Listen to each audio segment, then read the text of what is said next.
여야 의원들이 나누는 허심탄회한 토크 여의도 펀치 시간입니다. 오늘은 더불어민주당의 조승래 의원, 자유한국당 김정재 의원 모셨습니다. 어서 오십시오. 예, 안녕하십니까.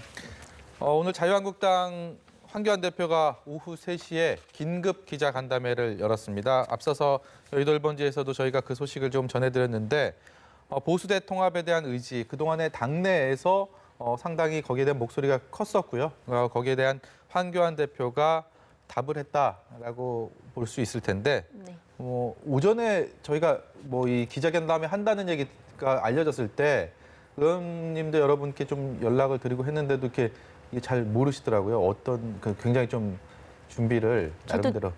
저도 2시 57분에 알았습니다. 그러니까 방송국에서 연락받고 예. 하신다고 얘기를 듣고 알았습니다. 네, 그러니까요. 그러니까 김정재 의원님처럼 당내 현안에 대해서 이렇게 정말 잘 알고 계시는 분조차도 3분 전에 알 정도면 상당히 준비를 조용히 하신 걸로 보이는데 어떻게 보셨습니까? 발표 전반적으로. 그러니까 지금 저희 당에서 보수 통합을 위해서 물밑에서 많은 노력을 하고 있는 것은 사실입니다. 네. 그런데 뭔가 큰 그림이 그려질 때까지 좀 기다렸었는데요. 오늘 대표님께서 그 발표를 좀 하신 것 같습니다.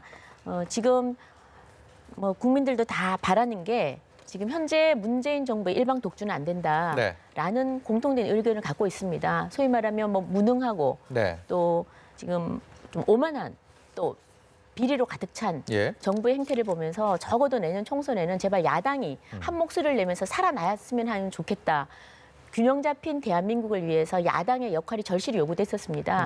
그런데 자유한국당이 솔직히 고백하건대 이런 보수 통합에 있어서 지금까지 좀 여러 극단의 목소리들이 있어서 좀 지지부진했던 것도 사실입니다. 그래서 오늘 그 지지부진했던 것을 단절하고 황교안 대표께서 보수 대통합 큰 틀에서 자유민주주의 그리고 시장 경제 질서를 함께 할 수 있는 제 세력들이 이제 하나가 되어야 된다. 그래서 당내에 지금 통합을 위한 논의 기구도 설치를 할 것이고 또 외적으로는 자유우파가 함께 할 수 있는 그 통합 협의 기구를 만들겠다고 오늘 발표를 하셨고요.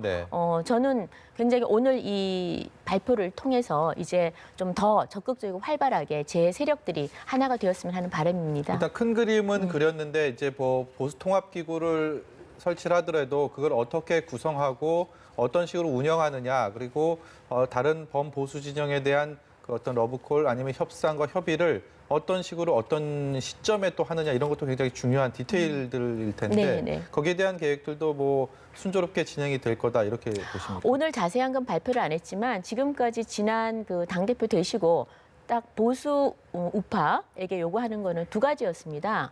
하나는 혁신하라.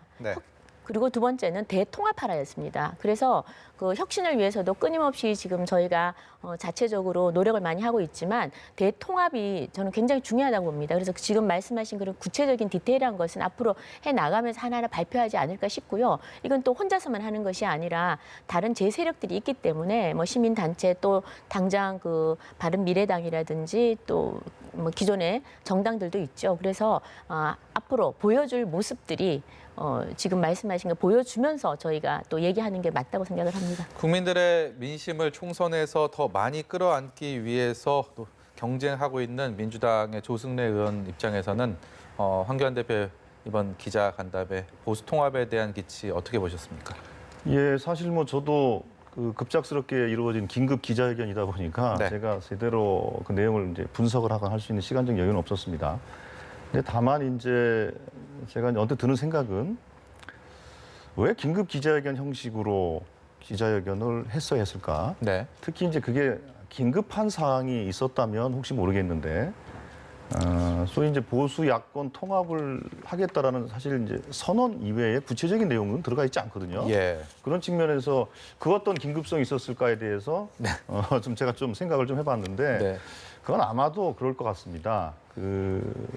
보통 이제 그 전에 이제 영입 인사 발표가 있었고 그 과정에서 이제 박찬주 대장 그 공관병 갑질과 관련된 공정의 문제를 전면에서 건드리는 그런 이슈가 좀 터져 나왔고 그 1차 영입 대상자로 인한 그 작업들이 별로 이렇게 좋은 평가를 받지 못한 상황이었지 않습니까?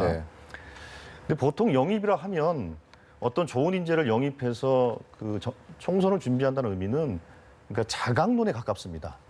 그러니까 인재를 수혈해서 그 인재를 통해서 스스로의 힘을 가지고 총선을 치러 나가겠다라는 자강론에 가까운데 그 영입 작업이 실패로 돌아가고 그러면서 2차, 3차 영입을 계획을 했다가 2차, 3차 영입은 또 약간 좀 중단된 상태로 제가 들었는데 네. 그래서 자강론에서 급격하게 여론이 좀 안 좋아지니까 그 영입 인사 문제로 인해서 통합의 화두를 급하게 던진 것이 아니냐 이런 좀 생각이 들어서 네. 물론 뭐 나중에 더 진행을 하는 걸 봐야 되겠습니다만 좀 그런 좀 첫 번째 느낌은 좀 가졌었고요. 그리고 이제 어떤 정치 세력이든지 간에 총선을 앞에 두고 급조된 이합집산은 사실은 국민들에게 좋은 평가를 받기 좀 어렵습니다. 그런 측면에서 조금 더 지켜봐야 되지 않을까 싶습니다. 네. 당내에서는 유승민 의원에 대해서 확연하게 분위기가 지금까지는 갈려오지 않았습니까? 뭐 아픈 손가락이다라는 시선도 있었고 또 한 가지는 당이 너무 어려울 때 등을 돌렸기 때문에 함께 배를 타고 갈 수 없다 이런 시선들도 많이 있었는데 앞으로 어쨌든 간에 황교안 대표가 유승민 의원을 직접 언급을 하면서 어떤 통합에 대한 의지를 내비쳤습니다. 앞으로 한국당 의원들의 반응 어떻게 전개가 될 거라고 보십니까? 네, 사실 유승민 대표에 대해서는 뭐 언론에서는 한국당 내에 큰 반발이 있다라고 보도가 여럿이 됐었는데요. 실제로는 저는 그렇지 않다고 봅니다. 그렇습니까? 네, 그러니까 뭐 몇몇 의원들이죠. 몇몇 네. 의원들이 그 일부 좀 격하게 반발을 하신 분들이 계시지만 대다수 의원들의 생각은 더 큰 그릇에 더 단단한 그릇으로 만들어서 모든 보수 우파들이 하나가 돼야 된다라는 생각은 갖고 있습니다. 그래서 지금 누구는 되고 누구는 안 되고의 문제를 저희가 계속 부각을 하다 보면 저는 보수 대통합 절대로 이룰 수 없다고 봅니다. 그래서 같이 생각을 함께하는 사람이라고 이어야 되는데 기본적으로 헌법 가치를 지키는 저희 헌법에 나와 있는 자유민주주의, 정확하게 나왔습니다. 자유민주주의 그리고 시장경제 이 두 가지입니다. 이 두 가지를 함께하는 모든 세력들이 하나가 돼야 되고 그리고 더불어서 지금 적어도 문재인 정부의 일방 독주를 막을 튼튼한 야당을 만들어야 된다는 생각에 공감을 하고 거기에 함께 힘을 보태는 누구든지 저는 함께 할 수 있다고 봅니다. 그래서 유연해야 되고요. 네. 또 확장성이 있어야 됩니다. 그리고 또 무엇보다도 지금 선거를 저희가 그 자유한국당의 뭐 민주당도 마찬가지지만 네. 가장 중심 세력들이 있습니다. 그런데 저희 양쪽 당 다 마찬가지일 겁니다. 지금 양쪽 당이 모두 다 지난 20대 동안 국민들로부터 지금 불신을 받고 있습니다. 프레임 네. 전쟁을 하고 갈등을 하고 서로가 혐오하게 하고 국민들을 갈라치기를 하고 이런 네. 정치는 결코 바람직하지 않습니다.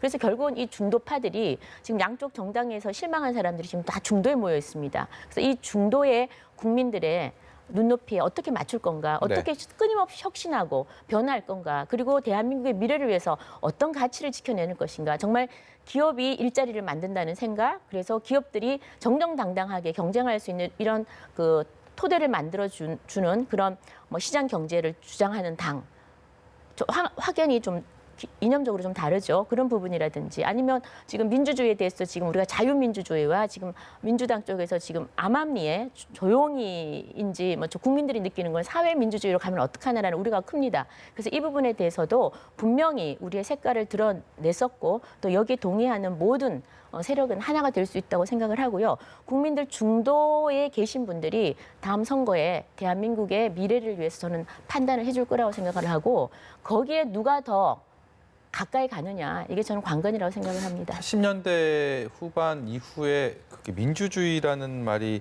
최근 자유한국당을 통해서 굉장히 이렇게 많이 나오고 있고 오늘 황 대표의 그런 기자간담회에서 나오면서 그게 좀 저는 시선을 좀 끄는 것 같은데 어떻습니까? 이런 한국당의 프레임이라고 할까요? 아니면 뭐 이 캐치프레이즈라고 할까요? 이런 부분에 대한 그러니까 그게 그 일종의 이제 편가르기 방법이라고 생각을 하는데요.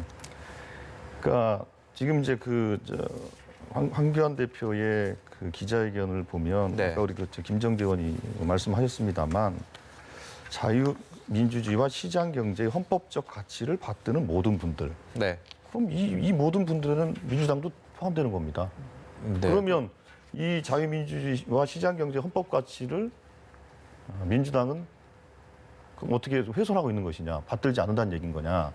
네. 그건 아니거든요. 글자 그대로만 네. 보면 그렇게 오인을 할 수 있는 그럼요. 충분한 여지가 있을 것 그렇기 같긴 때문에 합니다. 그런 예. 부분에 대해서는 보수 우파의 그 정치적 또 정책적 가치를 가지고 네. 예를 들면 자유민주주의와 시장 경제를 보수 우파는 이러이러한 정책과 이러이러한 노선으로 이렇게 이제 표방해 나가겠다. 네. 이렇게 이제 노선을 만들면 되는 문제인 것인데 그게 아니고 이제 헌법적 가치를 들어서 여기에 그럼 포함되지 않은 사람들 많이 반헌법적인 정치 세력인 것처럼 네. 규정하는 이분법적인 규정은 그건 사실 낡은 정치입니다.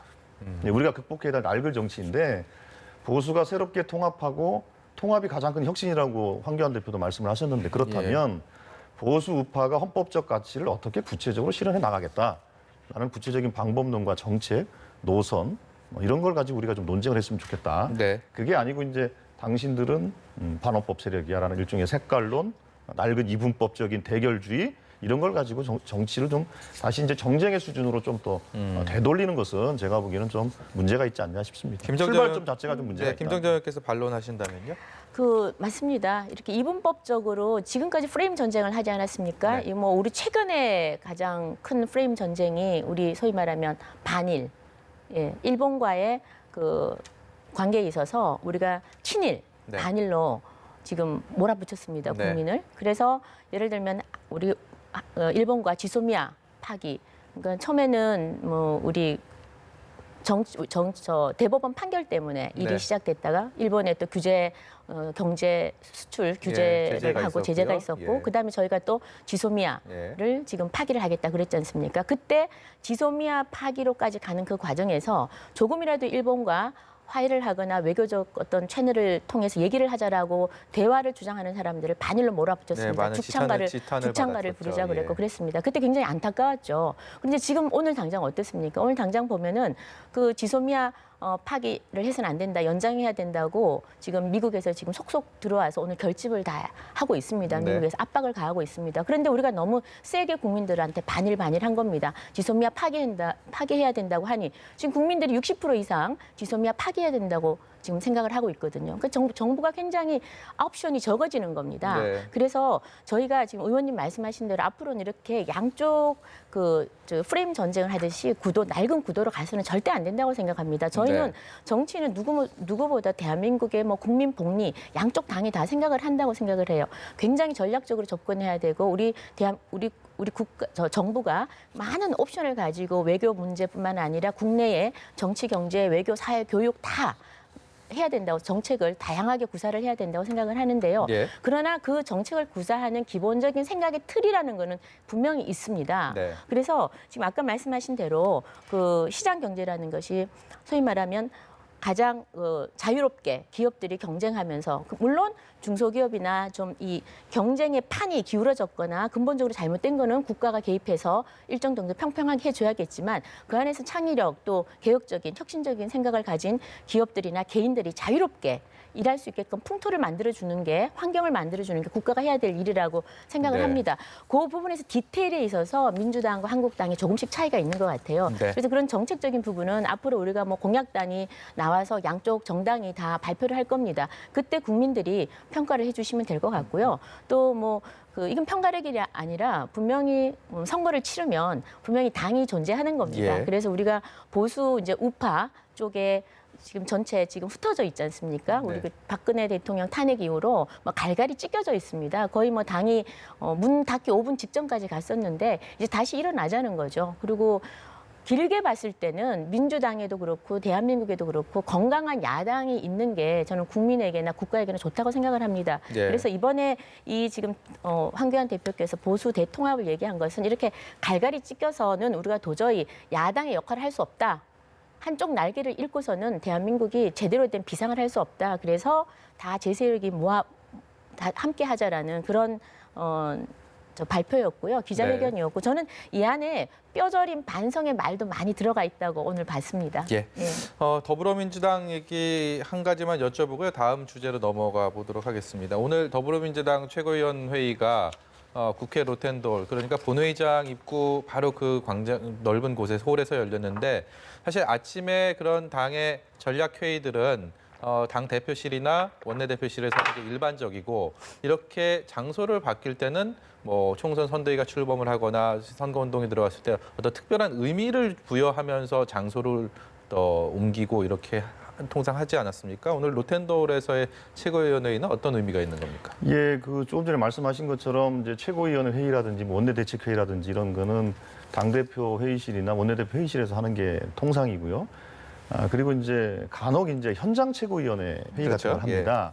현장 최고위원회 같은 경우는 저희 민주당 같은 경우는 최근에 일본하고의 그 이제 경제 전쟁을 치르면서 네. 소재 부품 장비 산업을 육성할 필요성이 있으니까 소재 부품 장비 현장에 가가지고 예. 기업인들의 애로를 듣고 또 현장에서 문제 풀 건도 풀어주고 정책이나 제도 건의도 받고 이제 이렇게 했던 현장 최고위원회가 있었는데요. 현장 최고위원회 회의를 한다는 의미는 뭐냐면 그만큼 현장에서 그 당이 가지고 있는 정책적인 고민이나 제안에 대해서 현장성 있는 메시지를 주고자 그 현장을 채택을 하는 것인데 오늘의 경우에는 그 현장이 국회입니다. 네.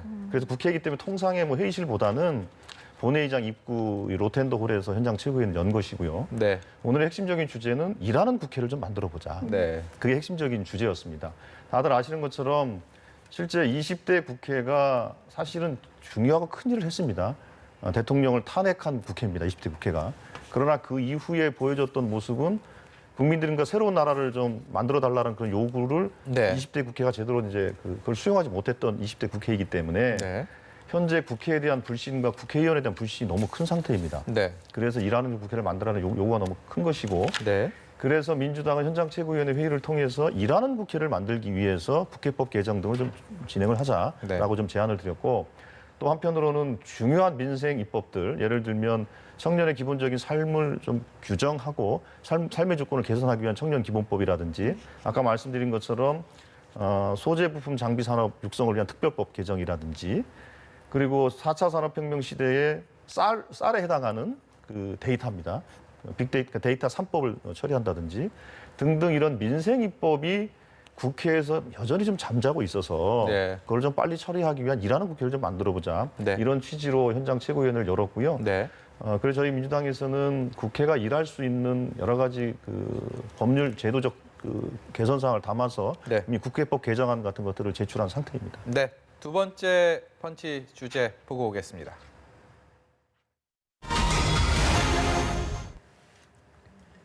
네. 용퇴론입니다. 선거 때만 되면 어김없이 잊지 않고 나오는 용퇴론. 자유한국당 김태흠 의원이 어제 자유한국당 영남, 강남 3선 이상 중진에 대한 용퇴론을 밝혔습니다. 거기 용퇴론을 요구하면서 받아들이시기에 두 분 다 초선 의원이시고 이제 정치 4년째 의정 활동을 하시는 상황에서 글쎄요 어떻게 좀 남다르시지 않을까 하는 생각이 드는데 일단은 같은 당의 김 의원님께서 먼저 말씀을 해주시죠. 어떤 느낌을 받으셨습니까? 저는 기본적으로는 할 말을 했다고 생각을 합니다. 그러니까 기본적인 말이 뭐냐면 뭐 영남, 강남 지역을 나누고 또 3선 이상에서 선수를 나누고 이게 아니라 책임지고 좀 편한 곳에서 일한 의원들은 책임지고 헌신하는 모습을 좀 보여라.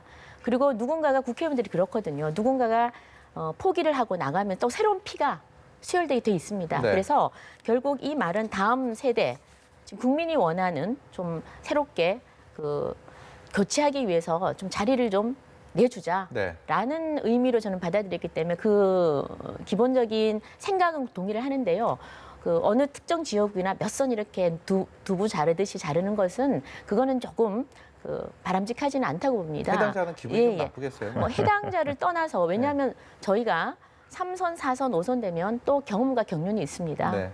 또 초선은 초선 나름대로의 또 열정이 있고요. 다들 선수에 따라서 저는 그 역할이 다르다고 봅니다. 그래서 모든 상임위에서는 3선 이상이 하는데 그분들은 그 상임위를 전체를 대표하면서 아주 유연하고 노련하게 위원회를 이끌어 가야 됩니다. 그래서 선수 있으신 분도 필요하고요. 네. 또 그리고 강남은 잘 모르겠습니다만 제가 경북입니다. 네. 그래서 경북도 그냥 그저 쉽게 되는 곳은 단 한 곳도 없습니다. 그래도 두 번 더 내부 하시면 경쟁이. 뭐 용태로 나올 것 같은데요. 근데 저는 뭐 그때 가서 또 기꺼이 제가 실천으로 제가 행동으로 보여드릴 거고요. 네. 보니까 용태론이라는 게 이런 것 같습니다. 정말 용기 있게 스스로 다음 세대를 위해서 스스로 물러나 주는 거거든요. 그러니까 용태론은 누가 주장해서가 아니라 네. 특히나 그 국회의원이 주장해서가 아니라 스스로 결심하고 의원 스스로가 결정 내리는 것이 가장 바람직하다고 봅니다. 네. 그러나 그런 기본 취지는 저는 맞다고 보고요. 오늘 그 대신에 그 말씀을 함으로써 내일 초선 의원들도 모이게 되고 쇄신 경쟁, 여야가 이제 앞으로 하겠지만 쇄신의 불씨를 저는 당겼다. 그런 생각을 갖고 그럼에도 불구하고 우리가 앞으로 공천이나 이런 것은 결국 국민이 하는 겁니다. 네. 그래서 그 시스템에 의한 공천이 또 돼야 되겠고요. 거기서 부족한 것은 당에서 어떤 책임 공천, 새로운 사람을 뽑는다든지 이런 거는 당에서 또 책임 공천. 그래서 굉장히 절묘하게 그런 공천의 방법들이 이렇게 조화를 이루어야 된다고 생각을 합니다. 내일 그 한국당 초선 의원 모임 있지 않습니까? 네네. 거기서 지금 말씀하셨는데 김정재 의원께서는 내일 그 자리에서 무슨 말씀하실 겁니까? 저희 여의도 펀치에서. 지금 말하면 안 되는데요. 그래도 미리 말씀하세요. 예. 중요한 팁이라고 이 자리에서 하나 좀 밝혀주실 수 없겠습니까? 그러니까 뭐 디테일하고 뭐 이런 아주 자세한 얘기는 내일 어차피 그 비공개로 할 것 같고요. 네. 큰 틀에서는 저도 새로운 피는 수혈이 반드시 돼야 된다라는 생각을 갖고 있고요.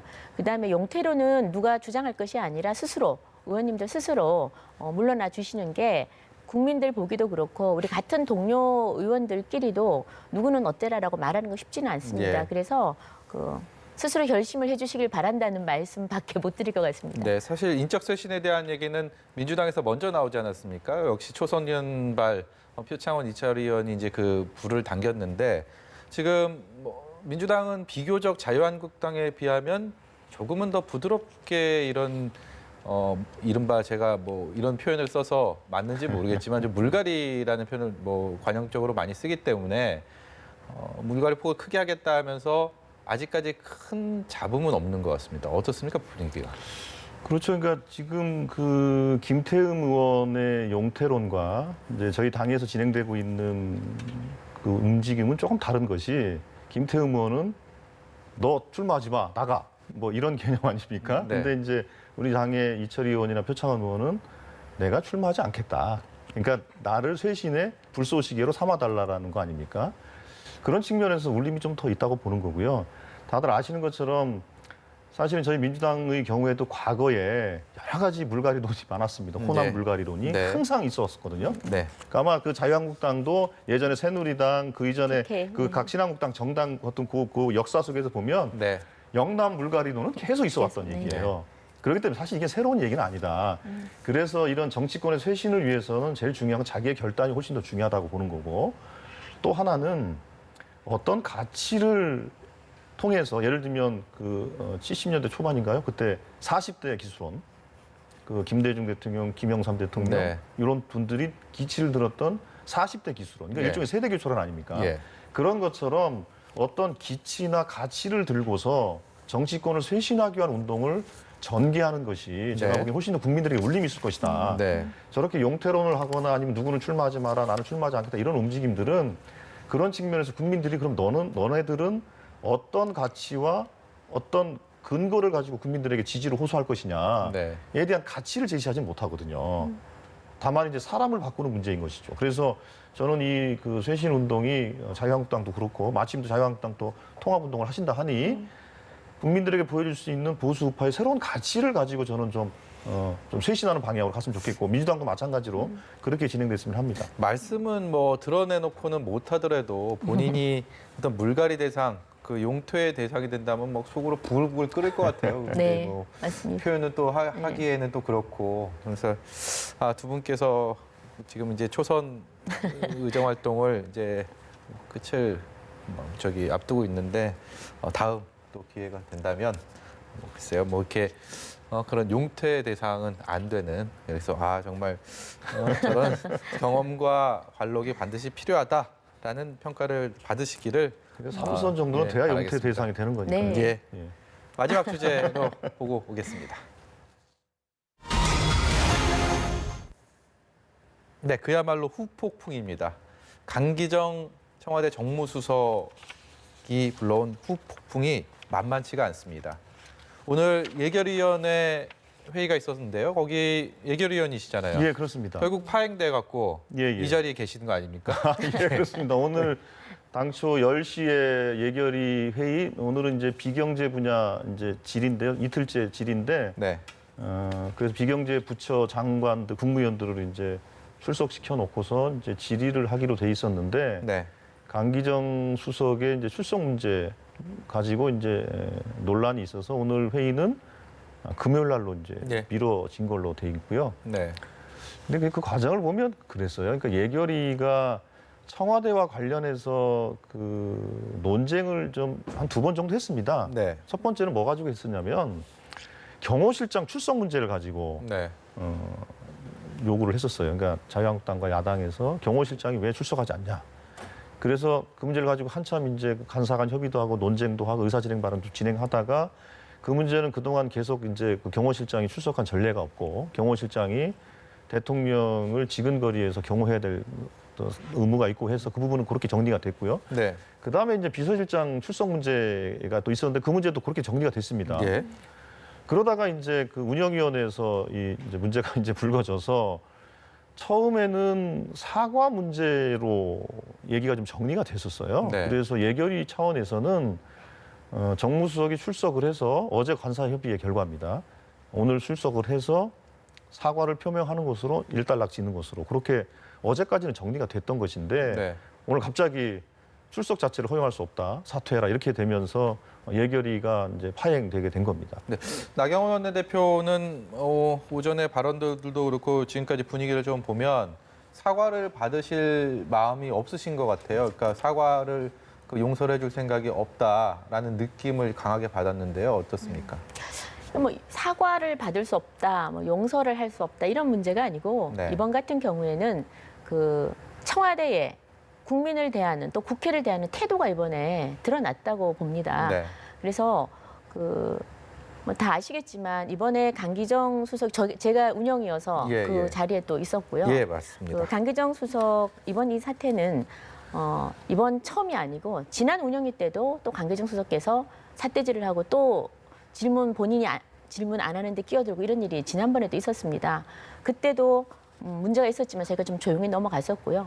그리고 조국 사태라는 정말 큰 사태를 겪고 처음 맞이하는 운영이었습니다. 예. 서로가 굉장히 무거운 마음이죠. 네. 청와대는 얼마나 무거운 마음으로 왔겠습니까? 그리고 저희도 마찬가지고요. 저희도 국민을 대변해야 되기 때문에 그럼에도 불구하고 노영민 실장님을 비롯해서 모든 분들이 너무나 가벼운 처신을 하셨어요.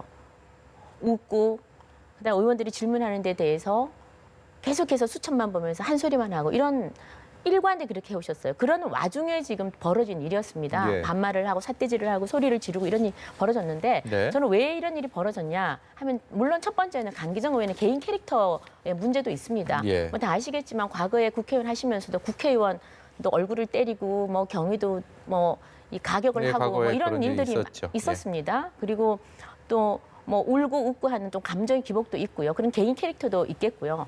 그다음 노영민 실장님의 그날 태도나 그날 청와대 그 참모들의 태도를 보면은 정말 오만방자하기 그지 없었습니다.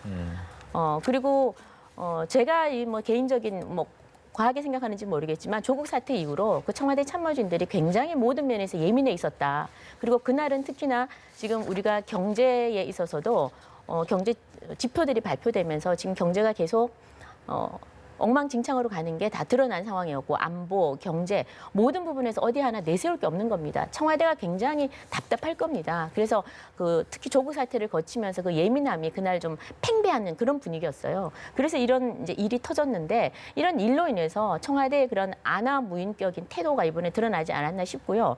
이 부분을 그냥 넘어가서는 저는 안 된다고 생각합니다. 네. 단순히 국회의원 이거는 야당을 무시하는 게 아니라 국회를 무시하는 겁니다. 그래서 바른미래당에서도 지금 그 정무수석에 대해서 경질을 요구했고 네. 저희도 지금 해임 경질을 요구하고 있는데 특히나 정무수석이기 때문입니다. 정무수석은 야당에 대해서 여당도 물론이거니와 국회 관계를 원활하기 위해서 존재하는 게 바로 정무수석입니다. 예. 그런데 본인이 지금 정쟁을 일으키고 모든 지금 대야 관계를 엉망진창으로 만들고 있습니다. 그래서 우리가 지금 정무수석이 아니라 정쟁수석이라고 하지 않습니까? 예. 그래서 이참에 저는 오히려 청와대에 좋은 기회를 저희가 드렸다고 생각을 해요. 이거를 이번에 그 이유로 뭐 빌미라기보다는 이 이유로 이번에 정무수석을 바꾸고 경질을 하고 청와대에 지금 노영민 실장님을 비롯해서 그 참모진들이 이번 조국 사태에 대해서도 책임을 지는 모습을 저는 보이는 게 맞다고 봅니다. 네, 청와대에 좋은 기회를 주셨다라고 해석을 하신다라고 말씀하셨는데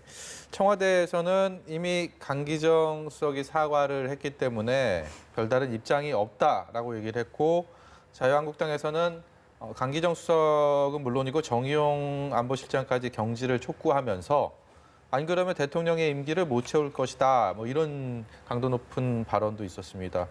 국민 입장에서는 큰일 났다 싶은 생각이 들어요. 그러니까 뭐 이 양쪽에 도대체 어떤 식으로 이 사태가 귀결이 될 것인지 지금 봐서는 좀처럼 봉합되기가 어려운 또 다른 돌발 변수가 떠올랐다 이런 생각이 드는데 어느 분께서 근데 이제 그게 그런 것 같아요. 물론 이제 저는 현장에 없었고 우리 김정재 의원님은 현장에 계셨으니까. 근데 이제 때로는 현장에 없는 사람들이 또 더 정확하게 볼 수도 있습니다. 이제 제가 이제 쭉 지켜보고 제가 설명을 듣기로는 그때 이제 강기정 수석이 이제 그런 좀 무리를 좀 일으켰고 그 부분에 대해서 현장에서 그 이제 여야 간에 좀 논의를 또 하고 사과문에 일단 토시 같은 것까지 다 정리를 해서 강기정 수석이 사과를 했고 그거는 제가 듣기로는 그 이제 자유한국당에 그 이렇게 이런 정도는 해야 된다라는 걸 다 받아들여서 네. 거기서 사과를 했고 그 사과가 받아들여져서 사실 운영위가 다시 재개돼서 결국 이제 마무리까지 한 거 아니겠습니까? 예. 그렇게 됐던 것이 주말까지도 이 문제와 관련된 사실은 뭐 다른 특별한 얘기들이 없었어요. 네. 예, 없다가 갑자기 그래서 아까 이제 예결위 관련된 말씀드렸는데 예결위 과정에서 강기정 수석의 그 저 태도에 대한 사과 문제는 전혀 그 언급이 없었습니다. 어제서야 비로소 나온 얘기거든요. 그래서 왜 이렇게 늦게 이 문제가 더 불거졌을까라는 것에 대한 어떤 의도가 있는 것이 아니냐라는 생각을 하나 갖게 되고요. 또 하나는 그 전에 이제 그 상황이 만들어지기까지의 이 과정을 또 우리가 또 볼 필요는 있는 것 같아요. 예를 들면 실제로 우리 그 피감기관의 그 기관 증인이나 기관장들이 사실 죄인들은 아니거든요. 근데 이제 지나치게 좀 죄인 취급하거나 하는 네. 또 그런 분위기도 좀 일부 좀 작용한 것 같고요. 예. 그거는 국회가 또 개선해야 될 또 문화이기도 합니다. 그런 측면도 하나 있는 것 같고. 그리고 최근에 아까 말씀드린 것처럼 그 특별히 크게 이슈가 안 되다가 어제부터 이슈가 더 크게 이제 불거지기 시작했거든요. 또 어떤 의도가 있는 것인지 저는 좀 그게 좀 궁금합니다. 제가 좀 말씀을 드릴게요. 그 지금 강기정 방금 자막에도 나왔지만 뭐 을 중에 을이다. 그다음에 대답할 시간을 안 준다. 네. 본인도 국회의원 해보셨을 거예요. 국회의원들이 주어진 시간이 5분밖에 네. 안 됩니다. 길게는 7분. 질문하면 본인이 답을 길게 합니다. 아예 작정을 하고. 질문을 할 수가 없어요. 국회의원 돼가지고 청와대 상대로 수많은 질문을 해야 되고 수많은 문제 제기를 해야 되는데 고작 1분으로 2분으로 이렇게 되겠습니까? 그래서 한꺼번에 질문하고 나중에 대답하라고 하는 게 바로 그런 이유였습니다. 네. 왜? 오히려 불공평한 게 국회의원은 딱 5분밖에 주어지지 마이크가 않지만 꺼지지 마이크가 않습니까? 꺼져버립니다. 그러나 집행부는 마이크를 켜고 5분을 얘기를 할 하든 수 있죠. 10분을 하든 네. 자유입니다. 을 중에 을이 아니에요. 그리고 청와대는 적어도 청와대가 그렇게 삿대질하고 고성을 한 거는 역대 정부의 어느 정부에도 없었습니다. 이런 정부 처음입니다. 듣도 보도 못한 청와대 행동이고요. 그다음에 아까 그 의원님께서 내용을 조금 아직 다 캐치를 못하신 것 같은데 지난 월요일 날 여야 원내대표 회의 회동에서 이인영 대표에게 벌써 강기정 수석은 더 이상 국회 출석할 이유 없다고 다 밝혔습니다. 그랬고 화요일에도 원내대책회의에서 강기정 수석은 국회 출석 이유가 없다고 분명히 밝혔는데 이게 아마 다 전달이 좀 안 되거나 네. 좀 뭔가 그 예결위하고 그래서 조율이 잘 안 됐던 것 같습니다. 그러니까 그러나 월요일 날 분명히 공식적으로 이게 밝혀졌고 저는 그때 뉴스를 통해서 봤었거든요. 그래서 이렇게 봤었고 그러니까요. 그러니까 그게 더 이제- 중요한 건 이런 것 같아요. 뭐 출석을 하라. 마라 지금 이게 중요한 게 아니고 네. 적어도 이런 식으로 청와대에서 오만 아나무인격의 태도 이런 청와대 그리고 이런 정무수석 더 이상은 안 된다는 겁니다. 그리고 이걸 떠나서라도 지금 조국 사태라는 큰 사태가 일어났으면 적어도 누가 한 사람은 책임을 져야 될 거 아닙니까? 네. 그렇죠? 한 사람이 아니라 그 청와대 참모들이 책임을 져야죠. 근데 노영민 실장은 그날도 제가 뭐 그 자리에 저하고 먼저 첫 번째 노영민 실장님하고 소위 뭐 대통령이 뭘 닮아가냐 이것 때문에 네. 굉장히 썰전이 있었는데 그때도 소리를 지르고 삿대질을 하고 그랬습니다. 제도 탓만하는 대통령에 대해서 문제 제기를 하면서 대통령을 닮아가냐는 말에 강기정 수석은 뒤에서 키득키득 웃고 막 이랬었어요. 그래서 제가 어떻게 저런 정무수석이 저런 태도를 취할 수 있었지라고 생각을 했지만 특별히 제가 말은 안 했습니다. 예. 따라서 지금 이제는 더 이상 아마 민주당에도 큰 부담이 될 겁니다. 그래서 이참에 그냥 떡본 김에 제사 지낸다고 한국당 이런 주장을 하실 때 책임도 지실 겸 그래서 강기정 수석과 노영민 실장은 이번에 해임하는 것으로 좀 정리를 하고 빨리 예산이라든지 차후에 일어날 정치 일정을 좀 따라갔으면 하는 그런 그러니까 바람입니다. 제가 드리고 싶은 말씀인데요. 그게 이제 예결위 상황에서는 그게 이제 비서실장 출석, 경호실장 출석 문제 가지고 이렇게 좀 논쟁을 하다가 정리가 되고 강기정 수석을 출석하는데 대신 나와서 사과를 표명한다 이렇게 돼 있단 말이에요. 예. 그렇게 해서 오늘 출석을 하기로 했는데 갑자기 이제 이렇게 상황이 벌어진 것이라서 예. 그 근데 부분에 강기정 대해서는 수석은 사과하는 태도가 벌써 자유한국당도 예산을 전혀 저 걸어가지고 좀 안 하시는 게 좋을 것 같아요. 예. 예. 뭐 일단은 예산을 논의하기 위한 오늘 예결위는 파행이 됐는데요. 앞으로 뭐 다시 또 정상화가 돼서 또 이 문제도 빨리 매듭을 짓고 봉합이 돼 좋은 쪽으로 됐으면 하는 바람을 갖고 오늘 여의도 판치 여기서 마치겠습니다. 오늘 더불어민주당의 조승래 의원, 자유한국당의 김정재 의원이었습니다. 고맙습니다. 네, 감사합니다.